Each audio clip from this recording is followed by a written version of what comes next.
नमस्कार मित्रों, आर्य टीवी के इस आध्यात्मिक चैनल पर पुनः आपका विनम्र स्वागत है। आज के इस चौथे भाग में और अंतिम भाग में हम प्रवेश कर रहे हैं। इस भाग में हम देखेंगे कि सज्जन संग के प्रभाव से साधक का जीवन स्वयं साधना का प्रतीक कैसे बन जाता है। समर्थ स्वामी का यह उपदेश केवल ज्ञान का संचय नहीं है, बल्कि जीवन के व्यवहारिक स्तर पर उनका सजीव अनुभव है। हम इस अंतिम चरण में उस सहज साधना और जीवन परिवर्तन के रहस्य को जानने का प्रयास करेंगे जो इस श्लोक का अंतर्निहित उपदेश है।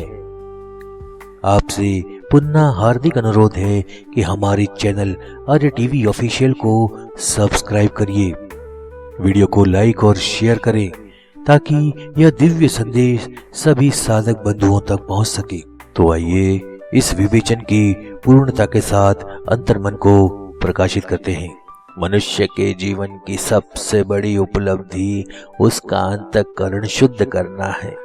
जब तक हृदय में आसक्तियां, वासनाएं और अहंकार के गहरे संस्कार हैं, तब तक ज्ञान का सच्चा प्रकाश भीतर प्रकट नहीं हो सकता। रामदास स्वामी इसी गहन सत्य की ओर संकेत करते हुए कहते हैं, मन सर्वप्रथम तू सर्व प्रकार के संगों का त्याग कर।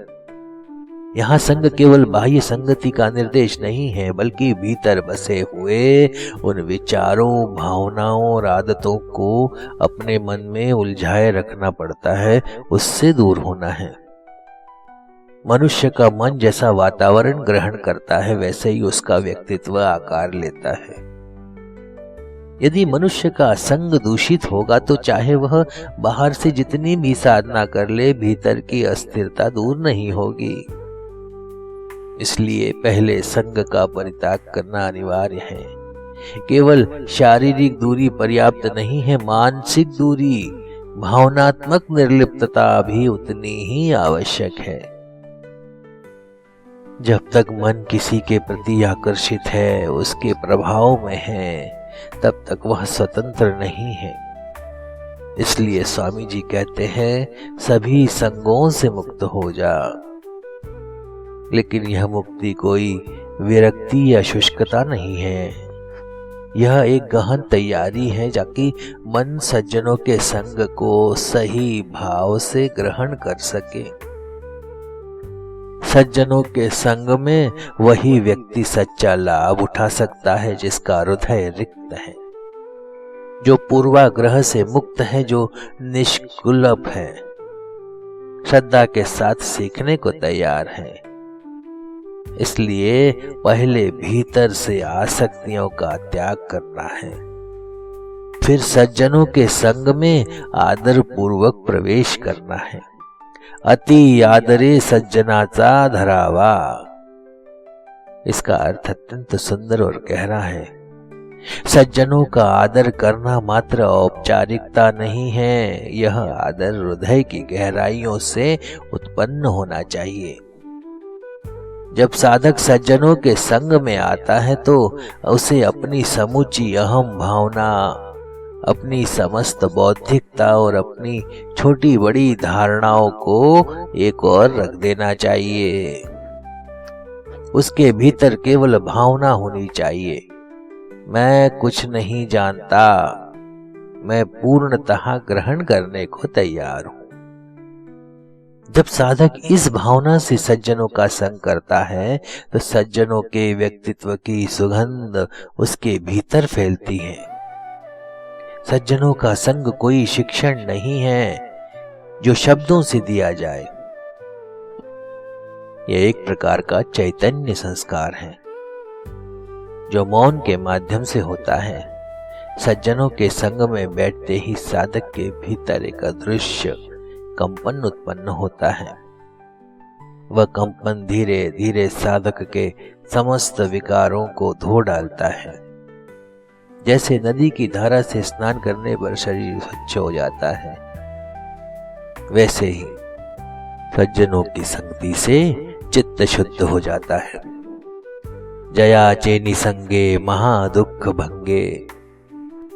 इस वाक्य में साधना का चमत्कारिक परिणाम वर्णित है। जीवन में जो दुख असहनीय प्रतीत होते हैं, जो पीड़ा बनकर साधक को व्याकुल करते हैं, वे दुख सज्जनों के संग में स्वतः लुप्त हो जाते हैं। इसका कारण यह नहीं है कि जीवन में समस्याएं समाप्त हो जाती हैं, बल्कि साधक की दृष्टि बदल जाती है। पहले वह बाह्य कारणों से दुख का मूल मानता था, अब वह जानता है कि दुख की जड़ स्वयं ही अज्ञानता है। जब यह ज्ञान ही भीतर जागता है तो परिस्थितियां चाहे जैसी भी हो, साधक की आंतरिक शक्ति और शांति बनी रहती है। दुख बाहरी नहीं होता, बल्कि दृष्टिकोण का विषय होता है। सज्जनों के संग में साधक इस दृष्टिकोण का विकास करता है। वह जीवन के गहन सत्य को पहचानता है और फिर दुख उसे बांध नहीं सकते। इस चमत्कार का अनुभव धीरे धीरे साधक को भीतर से दृढ़ बनाता है। अब साधक परिस्थितियों से भागता नहीं है, उनका सामना करता है। वह जानता है कि हर परिस्थिति एक अवसर है, स्वयं को जानने का, भीतर जागने का। यह शक्ति उसे सज्जनों के संग से मिलती है। इसलिए सज्जनों का संग साधक के लिए संजीवनी के समान है। वह मृत प्राय चित्त को नवजीवन देता है, वह जड़ता को चेतना में बदलता है। जनी साधने वीण सन्मार्ग लागे। स्वामी जी इस अंतिम वाक्य में साधना के सहज स्वरूप को प्रकट करते हैं।